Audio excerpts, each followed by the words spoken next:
Hello നമസ്കാരം. ഇപ്പോൾ ഒരുപാട് കോളുകൾ വരുന്നതിൽ ഒരുപാട് ആളുകളുടെ ഒരു വിഷയമാണ് റൈറ്റ് ഓഫ് സെറ്റിൽമെന്റ്.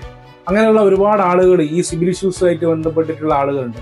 നിലവിൽ നിങ്ങളുടെ റൈറ്റ് ഓഫ് സെറ്റിൽമെന്റ് 3 വർഷത്തിന് മുകളിൽ മുമ്പാണ് എങ്കിൽ നിങ്ങൾക്കിപ്പോൾ ലോണുകൾ എടുക്കാൻ വലിയ ബുദ്ധിമുട്ടുണ്ടാവില്ല. അതുപോലെ തന്നെ നിലവിൽ ഇപ്പോൾ അൺസെക്യൂർഡ് ലോണുകൾക്ക്, പ്രത്യേകിച്ച് ഈ phone, consumer loan, personal loan, അങ്ങനെയുള്ള ലോണുകളുടെ ഓവർ ഡ്യൂസും നമ്മൾ ഇതിൽ പരിഗണിക്കുന്നില്ല. കാരണം ലോണ് പാസ്സാകുന്ന സമയം വരെ, സാങ്ഷൻ ആകുന്ന സമയം വരെ നിങ്ങൾക്ക് അത് ക്ലിയർ ചെയ്യാനുള്ള ഒരു ടൈം നമ്മൾ തന്നതുകൊണ്ട് തന്നെ നിങ്ങളുടെ പ്രോപ്പർട്ടി വെച്ചുകൊണ്ട് നിങ്ങൾക്ക് ലോണുകൾ പാസ്സാക്കുവാൻ നമ്മൾ ശ്രമിക്കുന്നതാണ്. പ്രൊഫൈലും നിങ്ങളുടെ വരുമാനവും അനുസരിച്ചിട്ടാണ് ലോൺ എമൗണ്ട് ഫിക്സ് ചെയ്യുക. എല്ലാവർക്കും ഒരേ ലോൺ എമൗണ്ട് കിട്ടണമെന്നില്ല.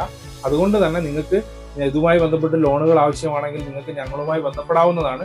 കോഴിക്കോടും കണ്ണൂരുമാണ് നമ്മുടെ സർവീസ് ഇപ്പോൾ അവൈലബിൾ ആയിട്ടുള്ളത്. നമ്മുടെ ഓഫീസ് വരുന്നത് കൊയിലാണ്ടിയിലാണ്. നിങ്ങൾക്ക് ഡയറക്റ്റ് നമ്മുടെ ഓഫീസുമായിട്ട് ബന്ധപ്പെടാവുന്നതാണ്. അതുപോലെ തന്നെ നിങ്ങൾക്ക് ലോൺ പാസ്സായി നിങ്ങൾ അക്കൗണ്ടിൽ ക്രെഡിറ്റ് ആയതിനു ശേഷം മാത്രമാണ് നമ്മൾ കൺസൾട്ടൻസി ഫീസ് ഈടാക്കുന്നത്.